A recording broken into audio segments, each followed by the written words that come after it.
Il ne peut pas s'aider. L'homme ne peut pas s'aider lui-même.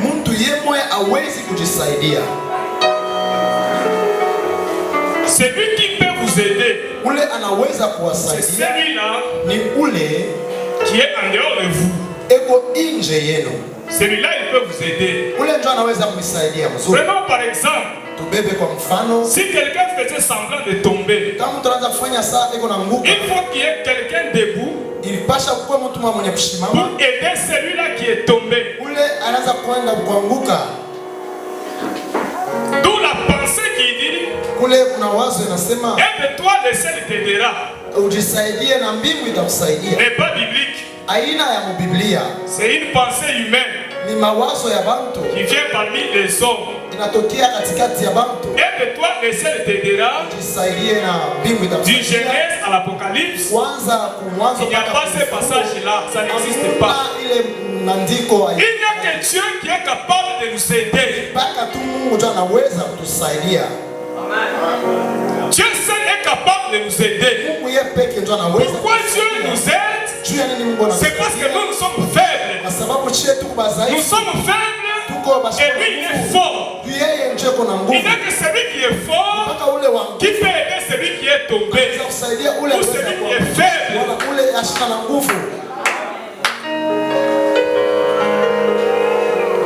Toi tu n'as pas à t'aider. Qu'est-ce que tu peux t'aider pour que Dieu vienne en aide après toi? Tu n'as pas. Comment l'homme peut s'aider pour que Dieu vienne lui aider après?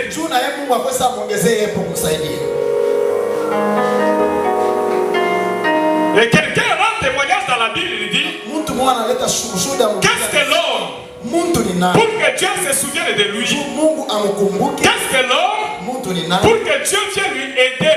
Dieu lui vienne en aide. Qu'est-ce que l'homme? Il compare l'homme à un tisson jeté dans le feu. Un tisson qu'on a arraché dans le feu. Après avoir brûlé, il faut qu'il y ait quelqu'un pour venir sortir cela. Et cet homme compare cette vie-là à la vie des hommes. C'est-à-dire dans le malheur, dans les difficultés, dans les problèmes. Tu ne peux pas de toi-même t'aider jamais. Il n'y a que Dieu seul qui est capable d'aider. Dieu seul, il est capable de venir en aide pour tout le monde. Il n'y a que Dieu seul, quand il a vu que l'humanité entière était dans les ténèbres, l'humanité entière souffrait, l'humanité entière était à la recherche de la paix, à la recherche du repos. C'est pourquoi le seul don que nous avons dans le monde, le seul don, c'est que quand Dieu a tant aimé le monde, il a donné son Fils unique afin que quiconque croit en lui ne périsse point, mais qu'il ait la vie éternelle. Jésus, il est le seul don que l'humanité a reçu.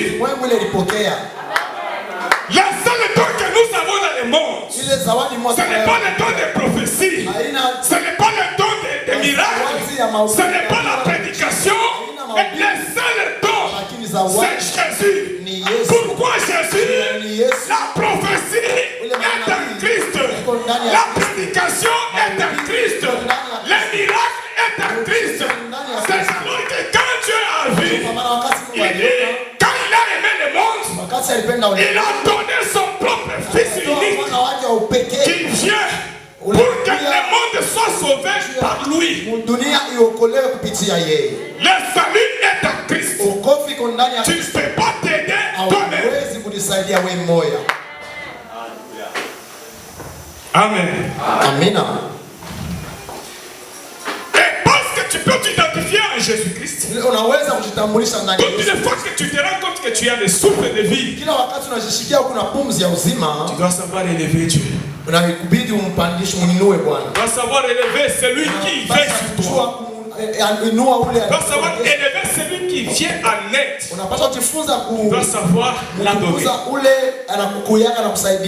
Tu dois savoir l'adorer. Aujourd'hui, on va nous entonner un cantique avant la prédication. Même si tu ne chantes pas ici, on va nous balancer un passage que tu as déjà entendu.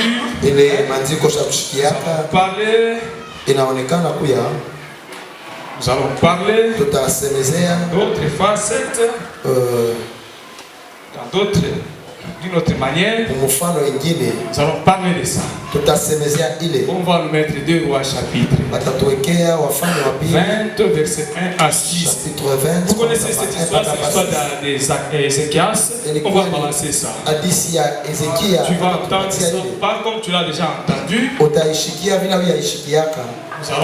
Tu vas entendre ça d'une autre manière.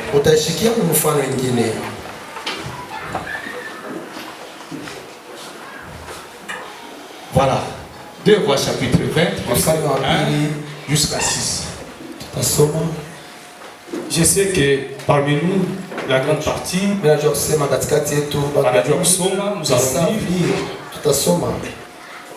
Vous pouvez nous conduire. 1, 2, 3, on lit ensemble. C'est pour que ça puisse aussi rester dans l'esprit. Oui. 1, 2, 3. En ce temps-là, Ézéchias fut malade à la mort. Le prophète Esaïe, fils d'Amon, vint auprès de lui et lui dit: Ainsi parle l'Éternel, dans un sujet que nous avons intitulé la volonté de Dieu, la volonté parfaite. La volonté parfaite de Dieu. Dans le grand sujet, mets ta maison en ordre. C'est l'ordre que Dieu a donné à Esaïe le prophète d'aller dire au roi Ézéchias. Tu iras chez le roi Ézéchias, tu lui diras: mets ta maison en ordre, car tu vas mourir. Pourquoi les prophètes d'Esaïe, à ce temps-là, dans les temps anciens, les prophètes étaient la parole de Dieu. On entendait la parole de Dieu dans la bouche des prophètes. C'est pourquoi Dieu a envoyé le prophète Esaïe vers le roi. Esaïe va dire au roi de donner de l'ordre dans de mettre de l'ordre dans sa maison. Pourquoi? Parce qu'il va mourir. Le roi était malade. Il souffrait. Il ne savait pas qu'est-ce qui va lui arriver. Il s'est posé beaucoup de questions. Alors Dieu va lui envoyer un prophète. Il dit: va dans la maison du roi Ézéchias, tu lui diras: voilà, tu vas mourir. Dieu t'ordonne, arrange ta maison avant de mourir. C'est-à-dire, dans d'autres termes, Dieu demandait à Ézéchias de faire un testament, de se choisir qui devrait le remplacer. Dieu a voulu dire à Ézéchias de regarder parmi ses fils qui est ce fils que lui-même a trouvé digne de remplacer Ézéchias sur son trône. Et le prophète a joué ce rôle-là. Quand le prophète est arrivé dans la cour royale, il a vu Ézéchias cloué sur son lit. Il n'a pas hésité. Quand il a été envoyé pour exécuter la volonté de Dieu, il ne pouvait pas changer.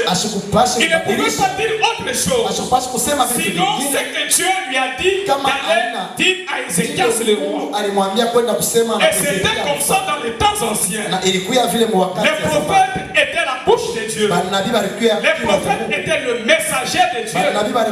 Dieu utilisait souvent les prophètes pour donner la lumière à tout un peuple, pour éclaircir sa volonté parmi son peuple. Et dans notre temps ici, Lakini mwakati yetu hapa nous n'avons pas besoin atuhitajie qu'un prophète vienne pour nous éclairer. nabii akuye njoo Nous n'avons atuangazie. pas besoin Atuhitajie d'un prophète pour venir nous dire la volonté de nabii Dieu. mmoja akuye kutuambia Nous n'avons mapenzi. pas besoin d'un Atuhitajie prophète pour venir nous donner la volonté de nabii Dieu. mmoja kwa kutuonesha mapenzi ya Mungu juu ya nini? Dieu dans ces derniers temps, Mungu mwenye wakati ya qui sasa, sont les derniers jours, ile wakati ya mwisho il nous a parlé par alitusemezea son fils Jésus. sio mwana wake Yesu. Merci Jésus. Dieu dans ces derniers temps, Mungu mwenye qui wakati sont les derniers jours, mwima wa siku ya c'est écrit mwisho comme ça dans Hébreux chapitre 1er, ni Waebrania wa kwanza verset 1er jusqu'à 2. chapitre 1er verset. Dieu dans ces derniers temps, Mungu mu wakati ya qui mwisho sont les derniers jours, kwa masiku ya mwisho c'est-à-dire même l'éternel Dieu, sema wewe Mungu il connaît que les temps que nous traversons anajua mzuri sont kusema les derniers jours. mu wakati ya Il mwisho nous a parlé par son fils Jésus kupitia mwana wake pour Yesu nous éclairer, juu ya nous kutuangazia montrer quelle est la volonté de Dieu kuonyesha mapenzi ya pour Mungu ta vie, juu ya quelle maisha est la yako, volonté de Dieu maisha pour mapenzi ya l'humanité, juu quelle ya est la volonté de Dieu mapenzi pour ya ta Mungu famille, juu ya jamaa quelle yako, est la volonté de Dieu mapenzi ya Mungu ni dans nini? tes affaires, quelle est la volonté de Dieu Mapenzi ya Mungu ni pour ce nini? qui te concerne. Kwa yote ile inakuelekea C'est-à-dire, on n'a pas besoin ni kusema de tuhitajie chercher encore un prophète, kwenda on n'a kutafuta pas besoin de quelqu'un nabii. qui puisse s'autoproclamer prophète. Hatutajie wale watu wanajipatia majina manabii wa tupatie. Ce n'est pas biblique dans le Nouveau Testament. Haiandikiwe mu Ce n'est pas biblique dans notre temps. aina Et dans tout le temps des apôtres, ilikuwa ni wakati il n'y a pas eu un prophète ya manabii ya kukuwe na qui s'autoproclamé ule alijipanga yeye pour mmoja donner la juu lumière ya kuleta ou pour mwangaza éclaircir le wala peuple de juu ya Dieu. kuangazia Non, Dieu dans ce temps ici, Mungu wetu kwa wakati anasaidia kupitia mwana wake Yesu Kristo. Merci Jésus. et quand le prophète arrive chez Ézéchiel, Wakati nabii anafika kwa mfalme il lui montre la volonté de Dieu. anamuonesha mapenzi ya Mungu. Arrange ta maison, Tengeneza nyumba tu vas yako mourir. utakufa. La mort d'Ézéchias Kufa kwa était la Ezekia volonté de Dieu. kulikuwa ni mapenzi ya Mungu. Pour Dieu, Kwa il Mungu fallait que le roi meure. ilifai mule mfalme Et akufe, cela était la volonté parfaite de na Dieu. ile ilikuwa mapenzi kamilifu ya Mungu. Il fallait que le roi meure. Ilifai mfalme akufe, Même quand bien même il était roi, hata vile alikuwa tu mfalme. Dieu quand il a vu, Wakati Mungu il a aliangalia, décidé, alibeba mpango, va dire à Ézéchias, wende mwambie qu'il va Ezekia mourir. usema atakufa. La volonté de Dieu Mapenzi ya Mungu est souvent contraire inakalaka kinyume à la volonté des hommes. mara ya mingi na mapenzi ya Même toi watu. là, Hata wewe pale si seulement on te disait aujourd'hui, kama tuwe tu wanakumbusha vas leo mourir. utakufa, Même si cela était la volonté hata de kama Dieu, ilikuwa ni mapenzi ya tu ne vas Mungu pas accepter. hautachika. Tu vas chercher tous les intercesseurs, Utatafuta tu vas baombaji, chercher les pasteurs, utapanda tu vas chercher mlima, toute l'église. utaenda Venir mchango, intercéder pour toi. utatafuta Pourquoi? makombe Pour que tu ne puisses pas mourir. juu Et je usikufe. te dis avant, c'est que Nakwambia des kwa fois mwanzo mourir, kusema il faut accepter de mourir. na kufa inalomba kuichika kufa.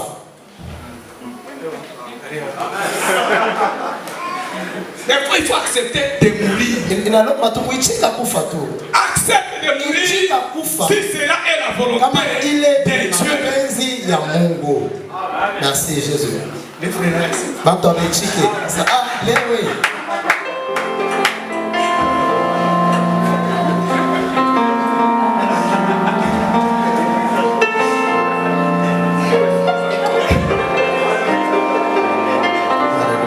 la volonté de Dieu mapenzi ya Mungu ne signifie pas seulement haitafute kusema voyager. mpaka La utaenda volonté de Dieu mapenzi ya Mungu ne signifie pas seulement haitafute avoir de l'argent. kama utakuwa na mali La ya volonté de Dieu mapenzi ne ya Mungu signifie pas seulement avoir le bonheur. haifundisha kusema Kama mourir, vizuri na c'est takufa aussi la na volonté hiyo ni de Dieu. mapenzi ya Mungu. Sema pasteur changer mahubiri.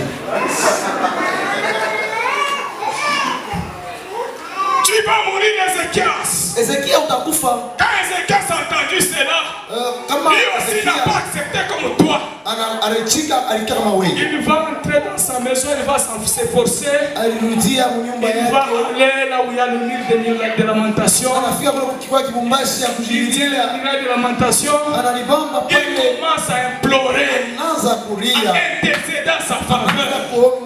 Seigneur, souviens-toi que j'ai marché dans l'intégrité de ma face. Seigneur, souviens-toi quand ta maison était détruite. Moi, Ézéchias, j'ai arrangé ta maison. Souviens-toi, Seigneur, quand tous les sacrificateurs avaient fui, je les ai cherchés, je les ai réunis, je les ai retournés dans ta maison. Quand on avait volé les ustensiles de la maison, moi je suis allé chercher cela, j'ai ramené cela. Il n'y avait pas de culte en Israël, j'ai retourné les cultes. Souviens-toi de moi, souviens-toi de moi. La Bible dit, il pria, il a versé d'abondantes larmes.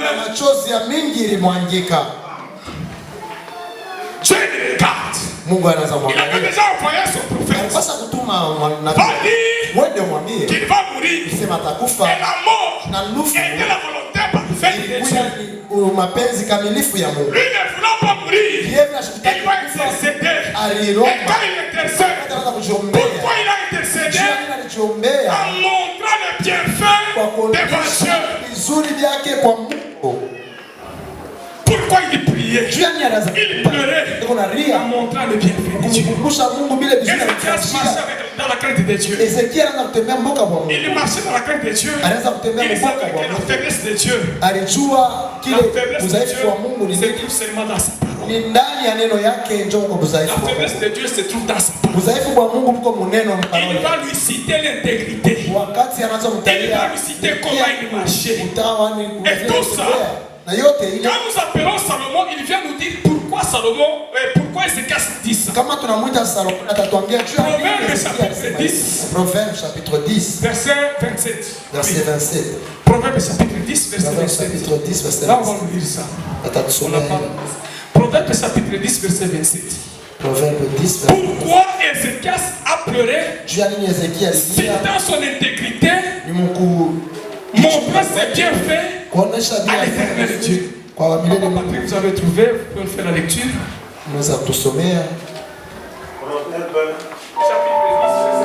Proverbe chapitre 10, verset 27, nous lisons au nom de Jésus. Amen. La crainte de l'Éternel augmente les jours. La crainte de l'Éternel augmente les jours dans la vie.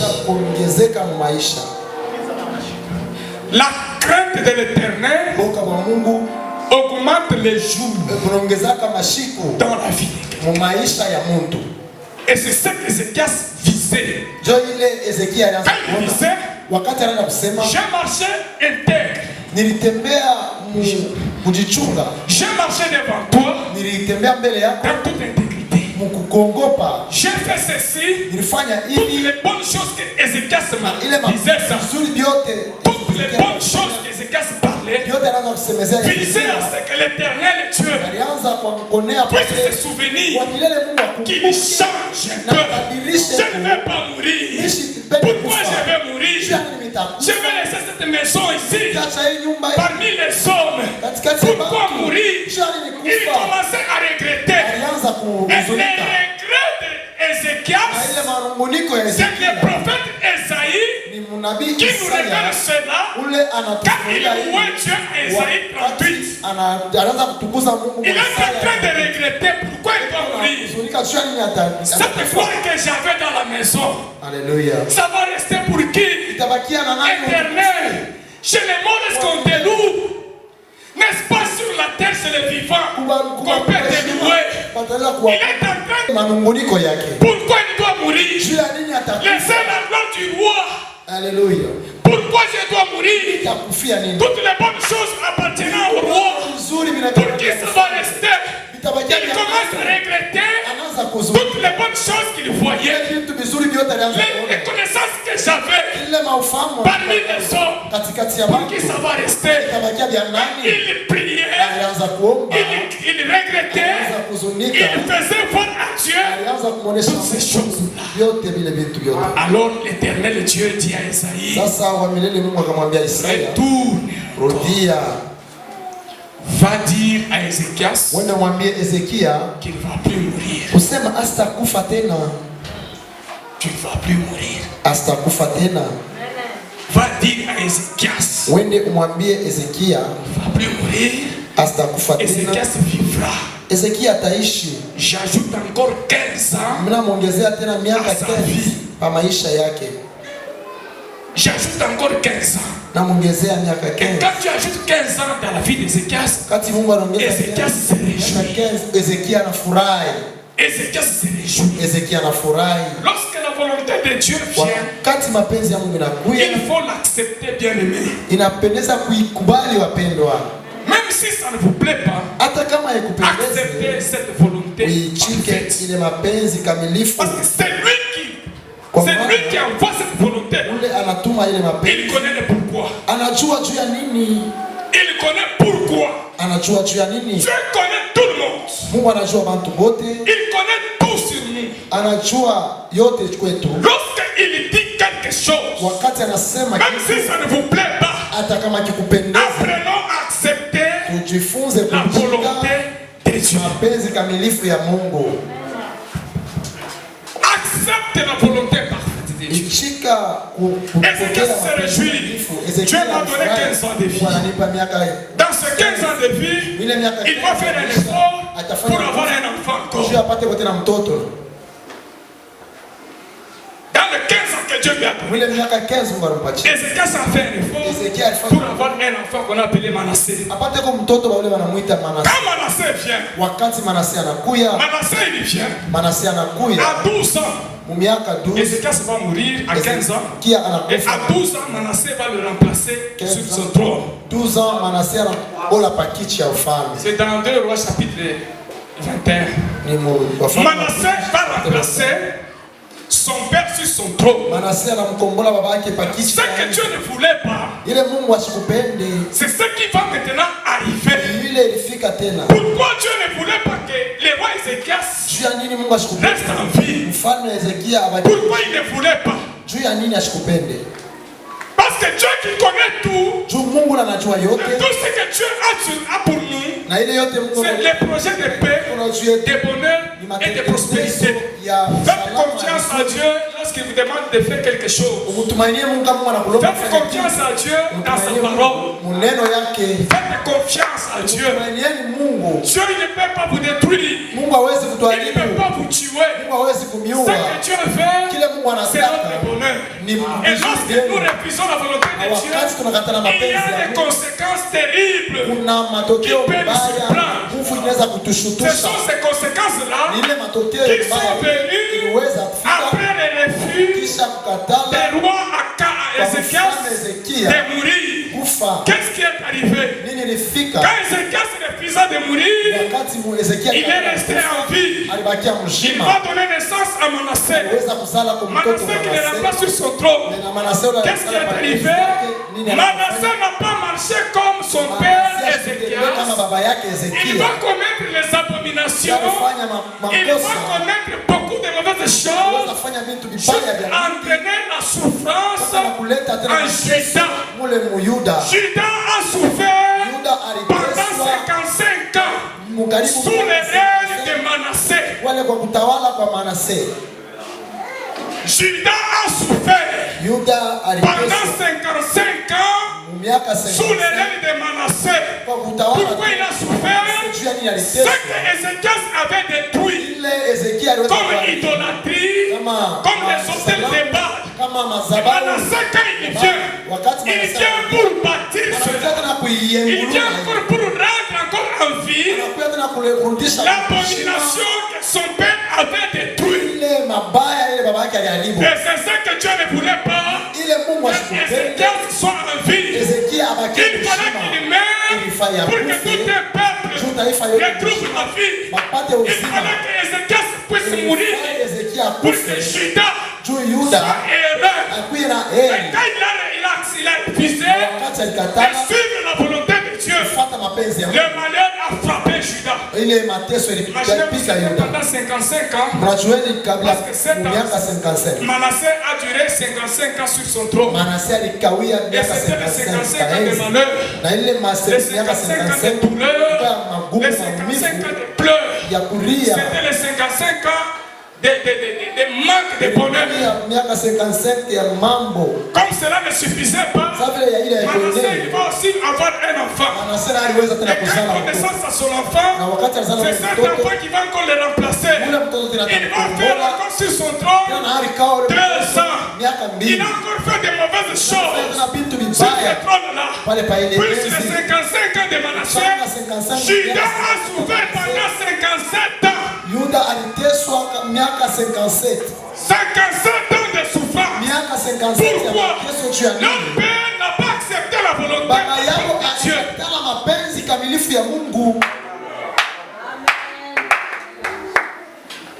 Leur père n'a pas accepté la volonté parfaite. Accepter la volonté de Dieu, même si ça ne vous plaît pas.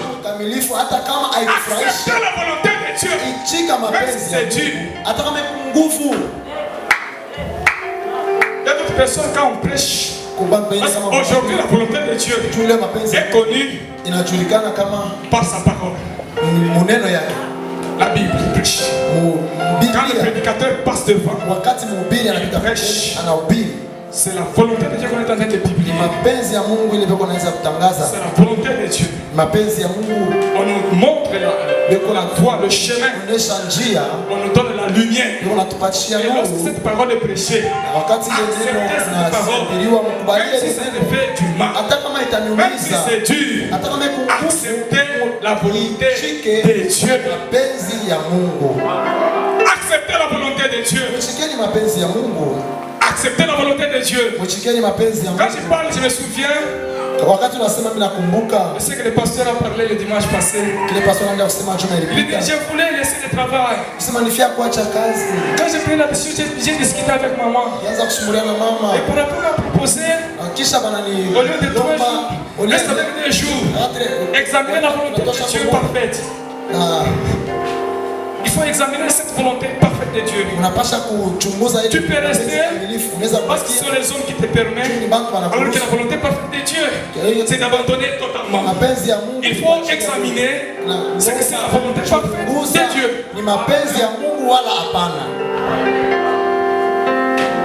Quand c'est pas discerner la volonté de Dieu et la volonté des hommes, on peut souffrir.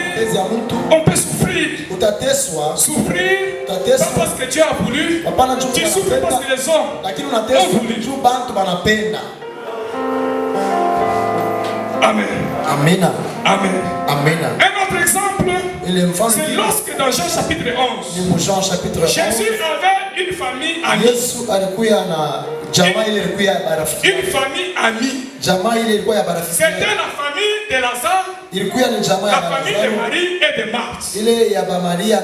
Chaque fois que Jésus passait par là, il se reposait, il mangeait. C'était vraiment sa propre, comme sa propre famille. Il considérait cette famille-là comme sa propre famille.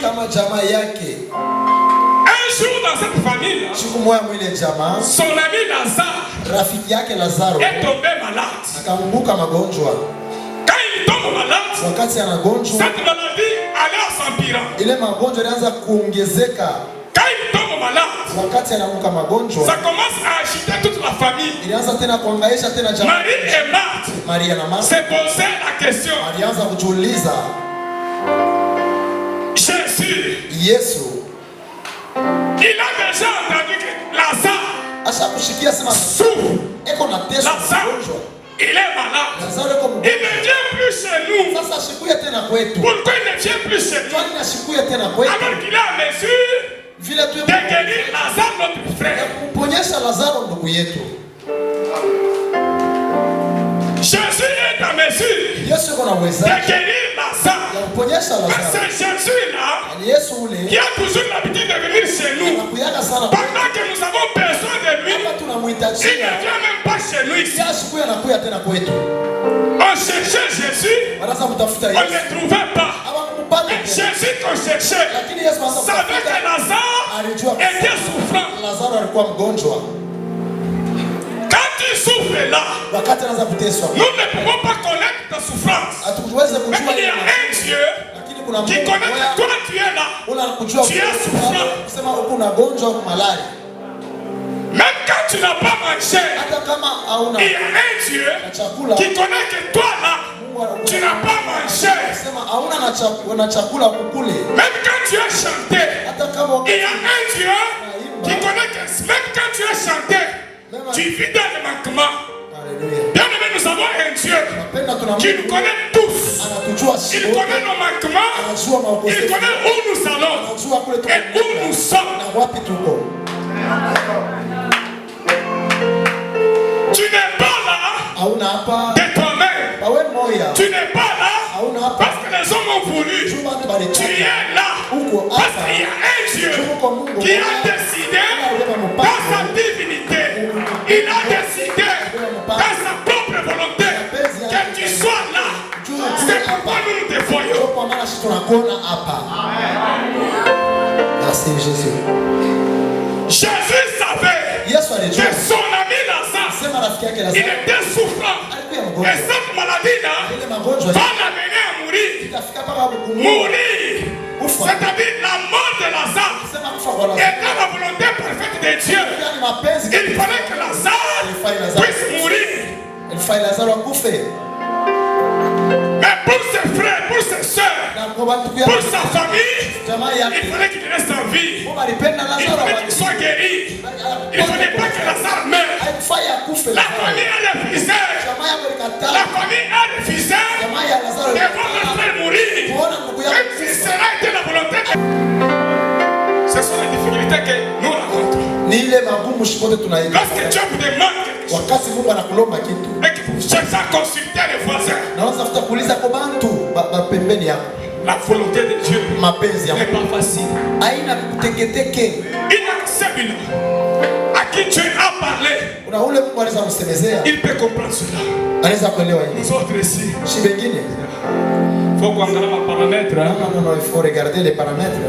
Il faut qu'on à l'hôpital. Il faut amener à l'hôpital. Vous savez que Dieu guérit. Dans ce cas ici, il faut voir. Les paramètres. Ma distance. Il faut regarder les paramètres. Vous risquez de perdre quelqu'un comme ça. Comme le pasteur disait, les enfants à l'école, la maison, ce sont des paramètres. Je ne sais pas si pourquoi tu me viens. Je ne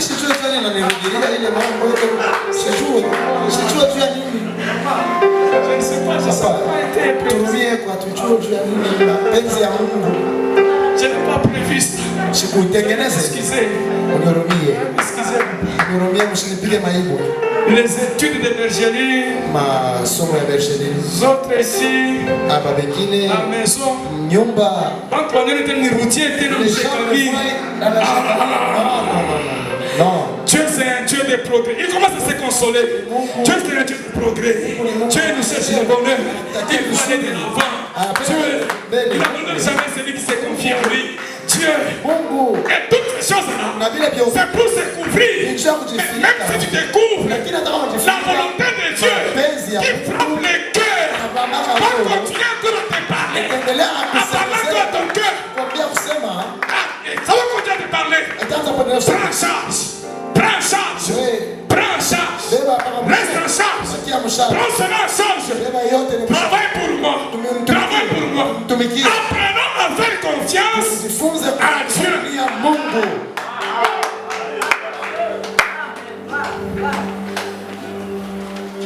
Apprenons à faire confiance à Dieu.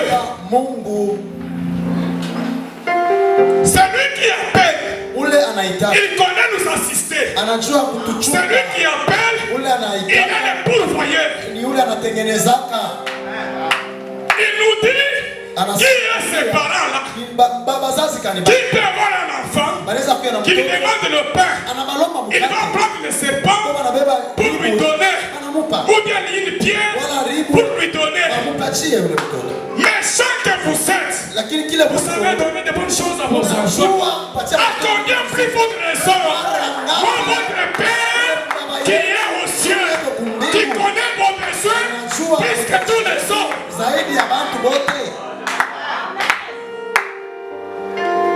La famille de Lazare commence à pleurer.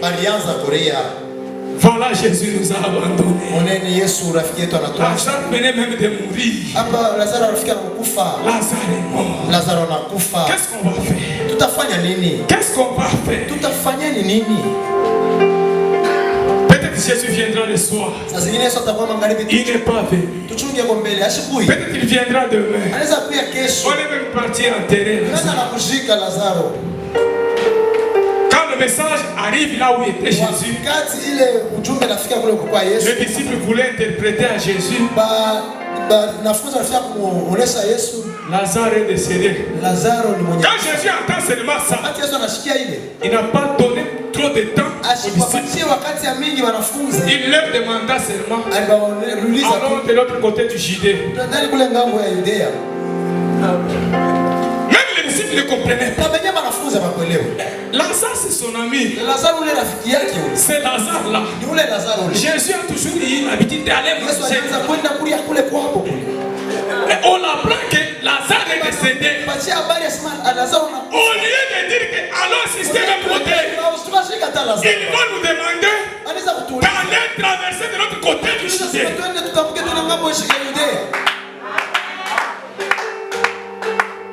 Les disciples, même s'ils ne sont pas prononcés, en tant qu'humains, ils pouvaient aussi murmurer. Ils pouvaient murmurer. Mais Jésus connaissait la volonté parfaite. Quelle était cette volonté-là? Il fallait que Lazare meure. Pourquoi il doit mourir? Pour que sa résurrection soit parlée dans le monde entier. Pour que sa résurrection soit un témoignage dans le monde entier. Jésus est en mesure de ramener les morts à la vie. Même ceux qui sont morts, il y a des années, il y a des siècles, Lazare sera un échantillon pour dire au monde entier que Jésus a le pouvoir de ramener à la vie les morts.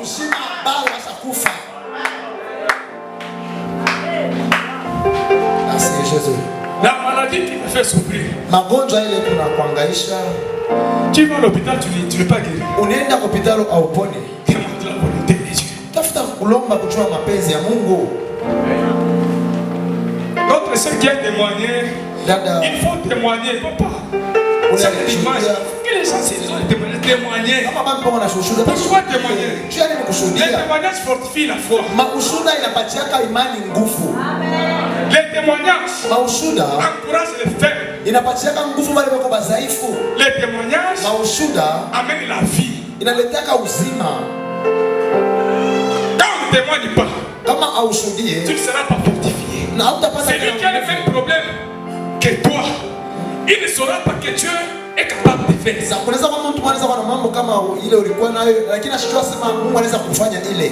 Si cette maladie-là avait trouvé la solution à Kinshasa, est-ce que nous, ici, on pouvait écouter la gloire de Dieu? Non. Il fallait qu'elle souffre. Il fallait qu'elle souffre. Mais quand j'ai dit ça, ce n'est pas que moi j'ai dit non. Il fallait qu'elle souffre pour ce temps ici, afin que moi j'entende. Comment est-ce que vous avez entendu quand elle témoignait comment elle était guérie? La sœur est là. Elle n'est pas là. Quand elle témoignait, qu'est-ce que toi tu as entendu dans ton cœur? Moi j'aime les miracles. Il faut aimer cela. Quand tu les vois, tu les fortifies. Quand tu les entends, ça fortifie, ça encourage, ça donne la vie. Ça montre que Dieu est. Ça montre que Dieu est avec nous. C'est lui-là qui croit que Dieu est seulement Dieu qui donne des enfants. Il a été surpris. Il guérit même les cancers. Tu meurs. On est chicane injine. Vous entendez seulement le nom. Ça se soigne parce que ça se guérit par l'hôpital. Tu meurs. Il est timé. Tu cancer. Il a appelé ça au nom de Timée, c'est la cancer. C'est le terme le plus simple, c'est la cancer. La cancer. Cancer. La cancer. Les cellules ont commencé à pourrir. Ça dit si ça pourrit. Si c'est à la main, on doit couper la main. Alors les cellules, si ça continue, on va continuer à couper. Si ça continue à pourrir, mais lorsque Dieu fait telle chose, nous devons tenir ça avec les deux mains. Il est là. Dieu, il est là. Le cancer, ça ne se guérit pas.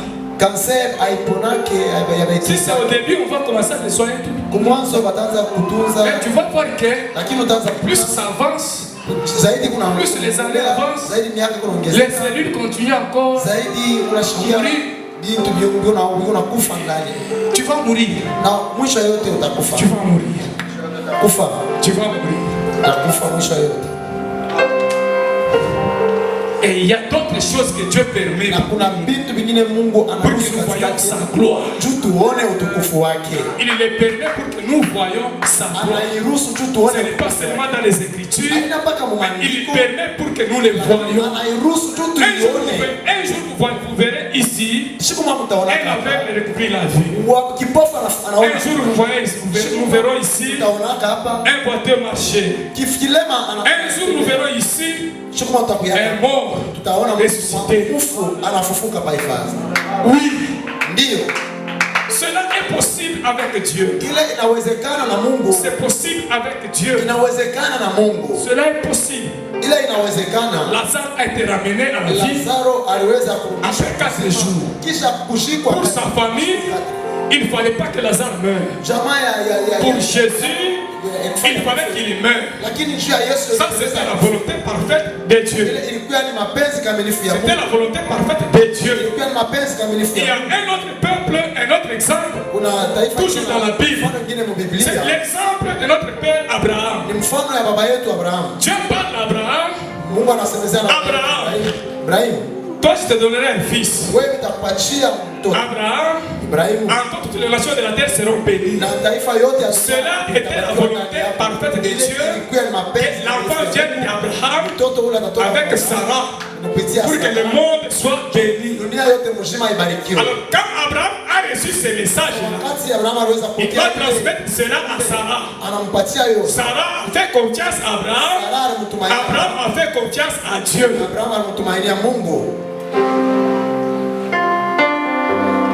Pourquoi je le mets comme ça?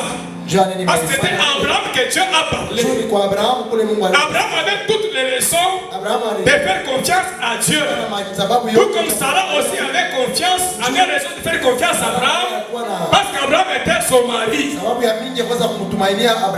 Quand Sarah, qui faisait confiance à Abraham, a attendu pendant longtemps, l'enfant ne venait pas. Il dit à Abraham, peut-être tu n'as pas bien entendu. L'Éternel qui t'a toujours parlé là, bientôt 25 ans, tu n'as pas bien entendu. Il t'a dit de prendre notre servante ici, prendre Agar pour que nous soyons un enfant. Il dit non, Dieu m'a dit ça. Sarah commence à insister. C'était une insistance. Chaque jour, nous allons mourir. Même Abraham semblait être faible. Un jour, il dit ceci. Maintenant, c'est Eliezer de Damas. L'homme que j'ai élevé dans ma maison, l'homme qui est mon serviteur, l'homme que j'ai acheté au prix d'argent, c'est celui-là qui va hériter dans ma maison. Je me rappelle encore, je n'ai pas Eliezer. Abraham, j'ai dit, c'est Sarai ta femme qui te donnera un fils. Ça, c'était la volonté de Dieu pour Abraham.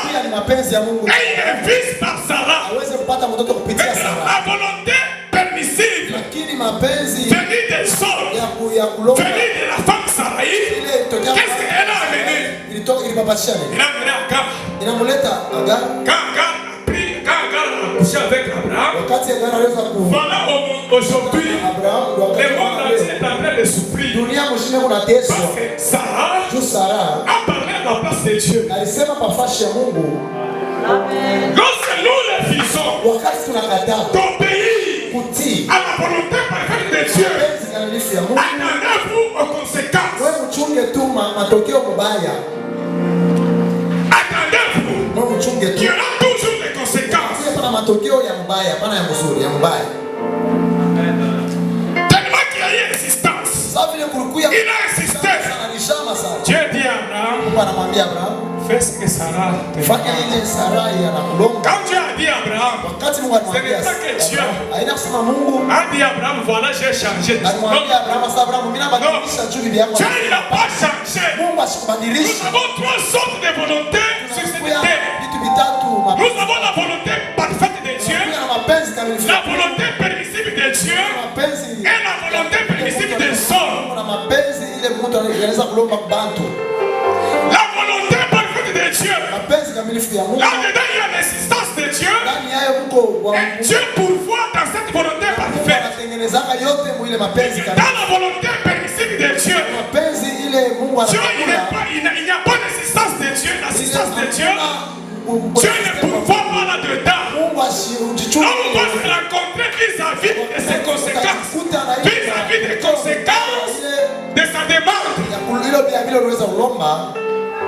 Et la volonté permissible des hommes, c'est quoi? Voilà. Nous les hommes, nous sommes réunis. Nous disons, le monde est en train d'évoluer. La parole de Dieu évolue aussi. Par conséquent, parmi nous, nous avons un député.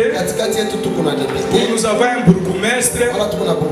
Désormais, c'est lui qui va commencer à nous prêcher les dimanches. Parce que papa n'a pas étudié.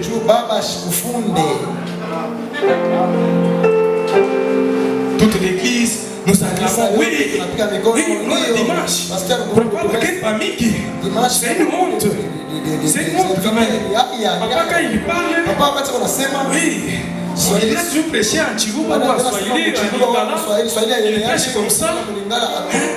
Ça ne donne pas bien. Il faut quand même quelqu'un. Voilà. Nous tous, d'accord. Allez, bourgmestre. Chaque dimanche, le pasteur bourgmestre il passe. Il travaille, il prêche.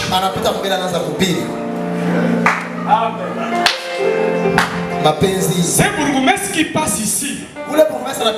Il n'est pas dans la volonté parfaite de Dieu. Il est dans la volonté permissible des hommes. Par conséquent, il n'est pas avec Dieu, il est avec les hommes. C'est pourquoi vous allez voir, lorsque Israël demandait un roi pour toutes les autres nations, c'est là où l'adage que les hommes disent, la voix du peuple, c'est la voix de Dieu. C'est faux. La voix du peuple, c'est la voix des hommes. La voix du peuple n'est pas la voix de Dieu. La voix du peuple, c'est la voix des hommes.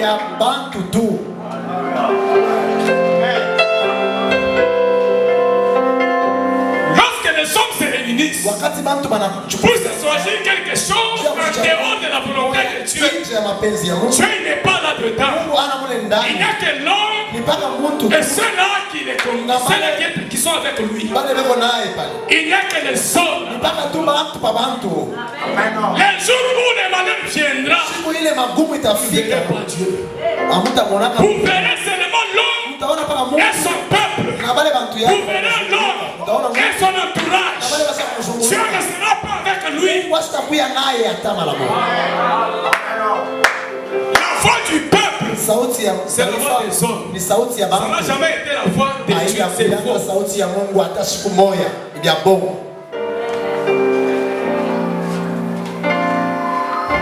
Ce que Dieu a fait, c'était une volonté permissive.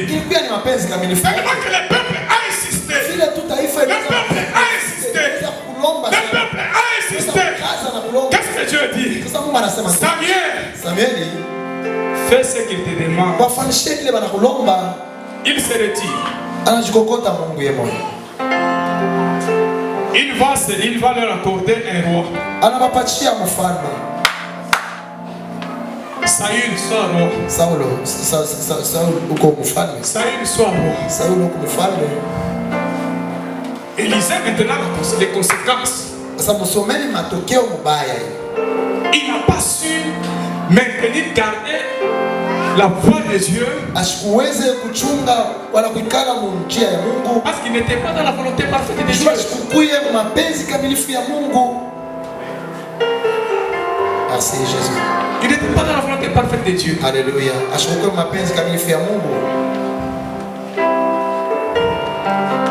Il n'était pas dans la volonté parfaite de Dieu. Arrange ta maison. Car tu vas mourir. Arrange ta vie. Car tu vas mourir. Arrange la vie que tu as. Car tu vas mourir. Arrange la vie.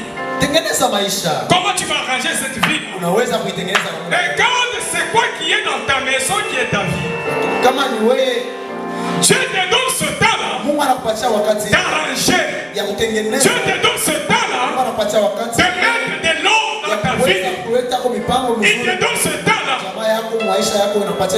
Arrange ta vie. Abandonne l'adultère. Abandonne la fornication. Abandonne l'impudicité. Abandonne cela. Sépare-toi de ça. Abandonne. Mets de l'ordre dans ta maison. Mets de l'ordre dans ta vie. Mets de l'ordre dans ta vie. Sépare-toi. La fornication attire la malédiction dans la vie. La fornication amène la malédiction dans la vie. Qu'est-ce que la fornication? C'est l'impudicité. Celui qui est marié, il cherche encore d'autres femmes. C'est l'adultère. Une femme, tout comme un homme. C'est l'adultère. C'est l'impudicité. On appelle ça la fornication. Ça a toujours amené la malédiction dans la vie. Dieu n'a pas de parti pris. Il n'y a pas des hommes privilégiés dans la Bible. Ou dans notre état, il n'y a pas des hommes privilégiés. Le péché est péché. Depuis la chute d'Adam et Ève. Le péché est péché. Si Abraham a commis le péché, il sera frappé à cause de ses péchés.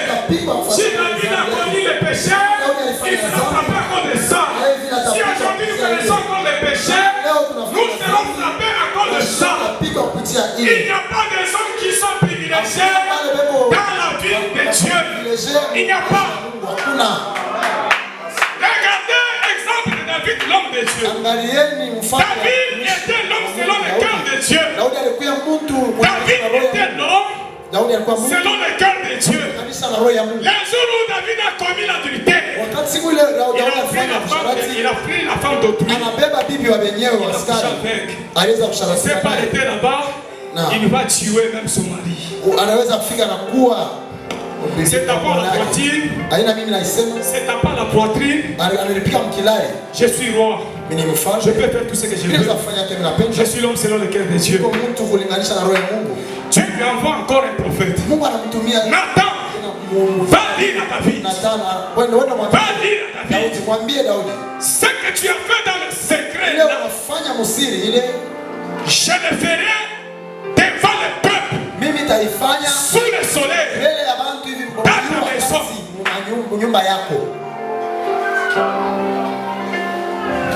Pour David, c'était un plaisir. Un plaisir seulement. Mais devant Dieu, c'était l'adultère. C'était un péché. C'était un péché. C'était un péché. Et tout péché est péché. Ça a ouvert la voie à la malédiction de la maison de David. Même s'il était l'homme selon le cœur de Dieu, la malédiction ne crée pas l'alliance que nous avons avec Dieu. La malédiction, une fois que la porte est ouverte, elle vient entrer. Elle vient entrer. La malédiction est entrée dans la maison de David à cause de l'adultère que David a connu. Il y a une malédiction qui est entrée. C'était son propre fils qui a pris une concubine de son père sur la montagne en plein jour sous le soleil. Il a couché avec la femme de son père. David a vu. Il a vu ce que son propre fils a fait. Ça ne s'arrêtait pas là-bas. Comme la malédiction devient passeuse, elle vient toujours en groupe. La malédiction, c'est l'ensemble de tous les démons qui peuvent venir chez vous afin de créer des désastres dans votre vie. C'était son fils qui a pris la femme de son père. Tamar et Amnon. Un frère qui va convoiter sa propre soeur. Il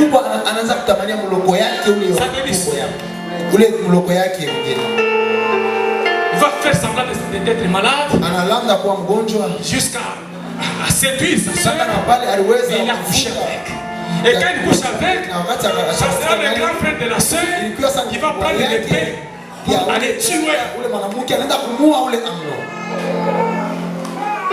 Il y a eu la mort qui est entrée à cause de l'adultère. À cause de l'adultère. C'est une porte ouverte qui entraîne beaucoup de choses dans la vie. Mets de l'ordre dans ta vie. Réponds-toi. Sépare-toi de toutes ces choses. Efface les numéros de toutes ces personnes-là. Change les numéros. Change les numéros. Sépare-toi. Tu vas mourir. Tu seras perdu. Sépare-toi. Et ce que je dis ici, c'est la volonté parfaite de Dieu. Que nous puissions nous séparer de toutes ces mauvaises choses. Mets de l'eau dans ta vie. Il n'y a pas de bonheur dans l'impudicité. Il n'y a pas de bonheur dans l'adultère. Il n'y a pas de bonheur. S'il y avait le bonheur, toutes les femmes adultères, toutes les femmes prostituées devraient être heureuses. Il n'y a pas de bonheur dans l'impudicité. Il n'y a pas de bonheur dans l'adultère. Il n'y a qu'un simple plaisir. À cause d'un simple plaisir, la vie éternelle. Tu vas rater la vie éternelle. Tu vas rater la vie éternelle. À cause d'un simple plaisir, tu vas rater la vie éternelle. Tu vas rater la vie éternelle. Abandonne. Mets de l'ordre dans ta vie. Tu ne dois pas mentir pour manger. Non.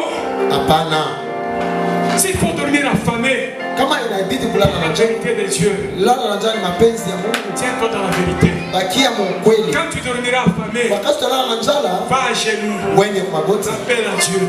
mwite Mungu. Il est écrit, Anaandikwa, j'ai des jeunes, nilikuwa kiasi, j'ai vieilli. ninazeka. Je n'ai pas vu un juste, Kuone mwenye un juste abandonné, mwenye son wanabachiliwa fils mangeant le pain. na watoto wake baanze kulomba À mkate. cause de la justice, Seigneur, Kupitia tu ya aujourd'hui je n'ai pas mangé. shukuri ya Un Dieu Mungu. fidèle à sa parole, Mungu mwaminifu kwa il neno se yake souviendra. Ça sera atakumbuka. la dernière fois Itakuwa siku ya mwisho dans ta vie maisha yako de dormir affamé. ya kulala na njala.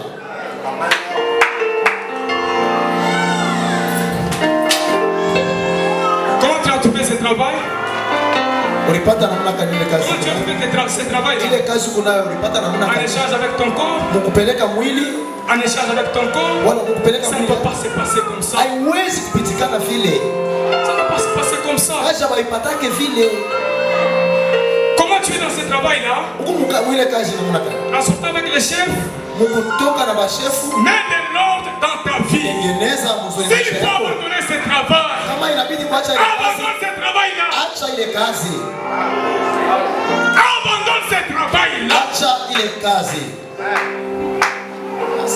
Abandonne ce travail. Acha ile kazi. Pourquoi tu n'as pas eu le courage de venir témoigner? Njani Toi, apate tu as trouvé le travail. Et pourquoi tu n'as pas eu le courage de venir témoigner? Njani apate nguvu ya Parce kushuhudia. que ton cœur souffre de quelque chose. Ikuna Tu te teswa reproches au-dedans de toi. kukumbusha C'est kila en échange de ton sasa corps kupitia tu que tu kubadilisha as trouvé mwili le yako travail. unapata hii kazi. Bien-aimé, Wapendwa, ce matin, asubuhi la ya leo volonté de Dieu, mapenzi ya tu Mungu dois mettre de l'ordre unapaswa dans kutengeneza ta vie. vizuri maisha Car tu yako. vas mourir. Juu utakufa siku Tu moja. vas mourir. Utakufa Tu vas mourir. utakufa. La volonté de Dieu, Mapenzi ya mets de Mungu l'ordre. ni tengeneza maisha yako.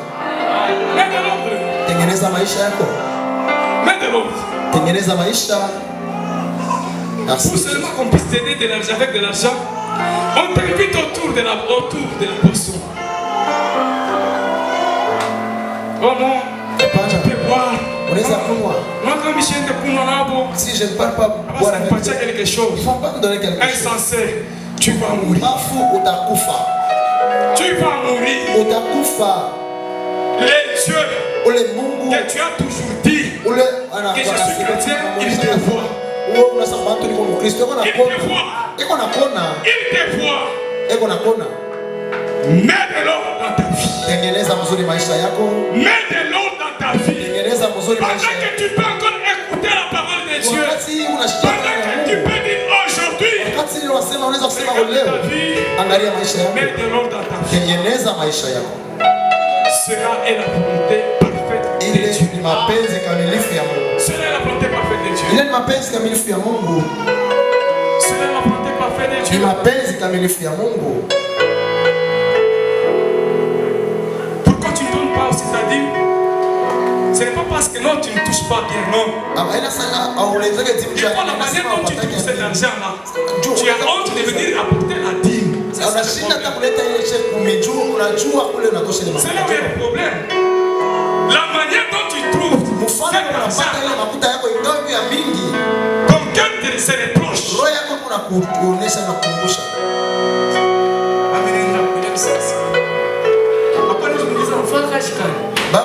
Papa va me demander, tu as fait quel travail? Qu'est-ce que tu as fait pour obtenir cet argent? Tu as un téléphone qui coûte 700 $. Una chombo ile una bei ya $700. En réalité, tu n'as pas le travail qui te donne 700. Kuna hivyo ukata ngazi ya pata 700. Maintenant, quand tu viens à l'église, Sasa kama tu as toujours caché ça. unafichika pale na wajana mtumba. Jua nini mafichika? Sio kama Tu mafichika. fais ça. Unafichika jua. Tu fais ça pourquoi? Hiyo ni bei kwa mafoto unafichika jua. Tu fais ça.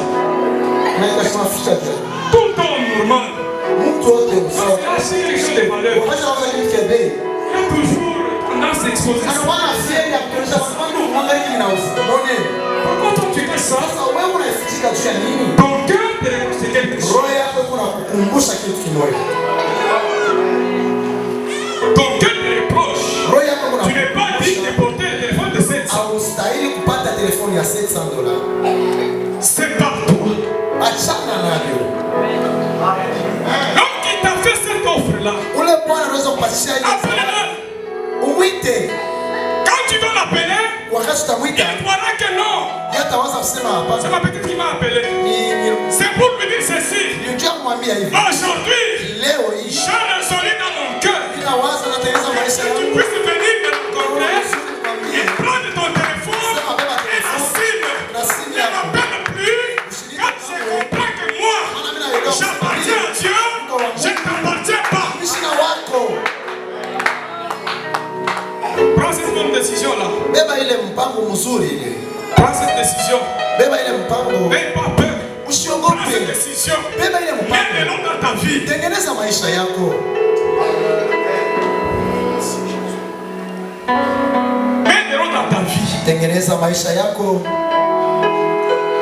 Ça m'était arrivé aussi. Ilinifikiaka hapo. J'avais un ami quand j'étais encore en deuxième CO. Nilikuwa na rafiki wakati nilikuwa masomo ya pili deuxième CO. Deuxième premier CO. J'avais commencé à Salama ici. Nilianza kufunda Salama huko. J'avais un ami Benoît. Nilikuwa na rafiki Benoît. On était des amis, vraiment des amis. Kwa rafiki ba karibu sana. Il mangeait chez nous. Alianza kulia kwetu. Alors si mangeait chez nous. Na alianza kulia kwao, ilikuwa ni kimbo. Chez nous. Tukaanza kulala kwao. On était des amis comme ça. Kwa rafiki vile. À un moment donné, quand je suis arrivé en troisième, wakati mmoja tunafika mu troisième, j'ai senti en moi déjà nianza kutia ndani yangu mara moja cette idée de donner la vie à Christ. Ile mawazo ya kumpatia Yesu. Moi je sentais ça. Wakati nianza kushikia ile, lui il sentait pas ça. Yesu kwanza kushikia ile. Des amis, des amis. Kwa marafiki wa vya kweli. Je me souviens ça doit être c'était jeudi. Bila kumbuka na masiku siku moja ya jeudi. J'ai dit à Benoît. Mimi namwambia Benoît. Mon cher, rafiki yangu. Je trouve qu'il faut commencer à prier. Mimi sana inapendeza kwanza kuomba. Quand nous nous mettons à dire, wakati tunafika kusema faisons ça, nous faisons, fanya hivi tunafanya, faisons ça, nous faisons, tufanye hivi tunafanya. On ne gagne rien. Atupatie moto. Cette fois-ci, je trouve que hapa mimi naona ça commencer à prier quand même. Anza tu kuomba. Lui il m'a dit non, nous prions chez catholique là-bas. Si tu ne veux pas alors qu'on change seulement qu'on entre dans les groupes charismatiques. Kama upende, mimi tuingie hata kwa groupe charismatique. Kama pas catholique nous maombi ya. Tous les mal que nous faisons. Nous les faisons tout en étant toujours dans l'église catholique. Donc il faut changer. Il dit ah, mon père ne voudra pas ça. C'était une petite discussion. La conclusion était comment? Bon, faisons ceci. Si tu ne veux pas prier, je trouve que l'amitié doit s'arrêter ici. Et la façon dont moi j'avais parlé à mon ami, je n'avais pas compris. C'était sorti. Si tu trouves que tu ne peux pas prier, l'amitié doit s'arrêter. C'était à 17h. Nous sommes séparés, je pars chez nous. Je reste chez nous. Demain, je quitte à l'école. Je les vois là-bas, devant la barrière chez eux. Benoît, ça va. J'arrive. Il m'attendait que quand je vais aller mettre les sacs, je vais les rejoindre. Je ne suis pas sorti. Premier jour, deuxième jour, une semaine, un mois, 2 ans, 5 ans, 6 ans. Il est venu me chercher pour dire j'ai commencé aussi à prier. J'ai commencé aussi à prier. Tu pries où? Non, j'ai prié dans une église quelconque là. Félicitations que Dieu te bénisse. Vraiment, tu es devenu aussi un frère. Et comme il l'a fait pour m'imiter moi, il a encore chuté. Des fois, il faut savoir prendre une bonne décision pour sa propre vie. Prends une bonne décision pour te sauver. Tu peux être sauvé que de cette manière-là. Prends la bonne décision. Prends cette cible que tu as. Coupe cette cible. Tous ceux-là qui ont besoin de toi, ils doivent chercher ton numéro. Coupe la cible pour ton salut. Ne regarde pas la valeur de ton téléphone. Prends le téléphone avec sa valeur. Va lui remettre cela. Laisse le mari d'autrui. Laisse-le. Il ne t'appartient pas. Il ne t'appartient pas. Même quand nous sommes avec toi ici, tu as un rendez-vous avec. Laisse-le. Laisse cet homme. Il a une famille. Laisse-le. Les dieux qui donnent les mariages, ils n'ont pas encore arrêté de donner les mariages. Il va te donner un bon mariage. Il va te donner un bon mari. Abandonne cet homme-là. Abandonne-le. Arrange ta vie. Mets de l'ordre dans ta vie. Mets de l'ordre dans ta vie. Sinon tu vas mourir. Tu vas mourir. Sinon tu vas mourir. Sinon tu vas mourir. Merci Jésus. Sois dans la volonté parfaite de Dieu. Si tu n'as pas des habits, tu n'as pas de bons habits, n'allez pas emprunter. Habille-toi tel que tu dois. Il y a des gens qui souffrent de ça. Tu commences à demander les habits d'autrui. Qui a nini? Habille-toi voilà. avec les habits que tu as. Le Dieu qui t'a appelé, faites-le confiance. Faites-lui confiance. Faites confiance à Dieu. C'est aujourd'hui que tu portes tel que tu es là. Demain appartient à Dieu. Et si demain appartient à Dieu, c'est à ce Dieu-là que toi et moi nous appartenons. Nous appartenons à un Dieu qui connaît prendre en charge la vie des hommes. Merci Jésus. Il connaît prendre la vie en charge, la vie des hommes en charge. Dieu connaît. Dieu connaît. Tu n'as pas de beaux souliers. Tiens à ma bouche. Amène-toi comme ça à ma bouche. C'est ça la volonté. Amène-toi comme ça. Fais à ma bouche. Viens seulement à ma bouche. C'est lui qui va se moquer de toi. Qui se moque. Quand il va se moquer là, toi glorifie Dieu. Chantez-nous Seigneur. Quand les hommes viennent en soulier, moi tu as voulu que je m'amène à ma bouche. Mais Dieu qui connaît assister, celui qui lui appartient. Le Dieu qui connaît assister, celui qui est dans sa volonté parfaite. Il est le pourvoyeur.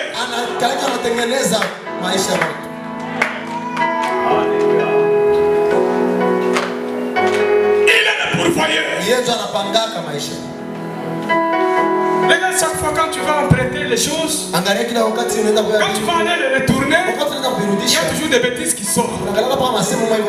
Oh, oui, ça piche mzuri. Tu souffres pourquoi? Pourquoi tu souffres? Dieu connaît que tu n'as qu'une seule chemise. Dieu connaît que tu n'as qu'un seul pain. Dieu le connaît. Il connaît. Et je te dis ce matin, il n'y a pas seulement un pain dans ta vie. Si aujourd'hui tu as un pain, ce n'est qu'une partie de la vie qui n'est pas tout. Ce n'est qu'une partie de la vie qui n'est pas tout. Ne mets pas un point. Ce n'est pas encore tout. Si aujourd'hui on va avoir un seul pain, demain on peut avoir beaucoup de super. Et surtout dans ces temps ici, où les choses continuent encore d'évoluer, il n'y a pas seulement des super, il y a des grands super. Grand super. C'est ça. C'est ça.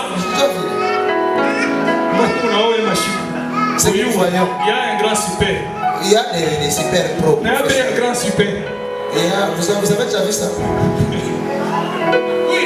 Il y a quoi comme maman? Vous ne connaissez pas? C'est qu'on appelle les grands super. C'est qu'on a été à super. Ça coûte 300. Et qu'on a $300. On les vend. Si tu as 2 maisons, tu vas souffrir. Amen. Amen. Amen. Amen. Mets de l'ordre dans ta vie. Panga mzuri maisha yako. Mets de l'ordre dans ta vie. Tengeneza maisha yako. Mets de l'ordre dans ta vie. Tengeneza maisha yako. Nous n'avons pas accepté Jésus-Christ dans la vie. Atukumwishika Yesu maisha yetu. Pour le bien matériel. Juu ya vitu ya kupapasa na mikono. Nous avons accepté Jésus pour notre salut. Juu ya wokovu wetu. Le bien matériel que nous voyons ici. Ile vitu vya kupapasa. Dieu nous donne par-dessus tout. Anatupatia ni matabishi. C'est par toi. Il y a d'autres choses qui viendront. Et toi tu ne demanderas pas. Mets de l'ordre dans ta vie. Mets seulement de l'ordre dans ta vie. Mets de l'ordre dans ta vie. Vouloir apparaître seulement. Voilà que tu souffres. Voilà que tu souffres. Tu portes un cabello que tu ne connais pas le prix. C'est quelque chose qu'on t'a donné en échange de quelque chose. Voilà. Voilà. Pourquoi tu souffres? Pourquoi tu souffres? Mets de l'ordre seulement dans ta vie.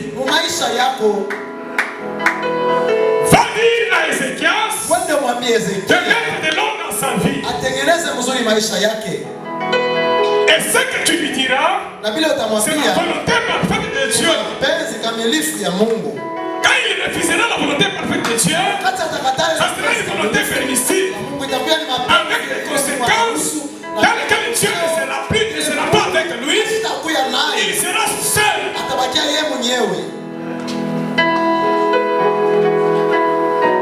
Ce que tu vas chercher avec tes efforts, Dieu ne sera pas avec toi. Tu seras toi seul avec la chose. Que Dieu te bénisse. Mungu akubariki.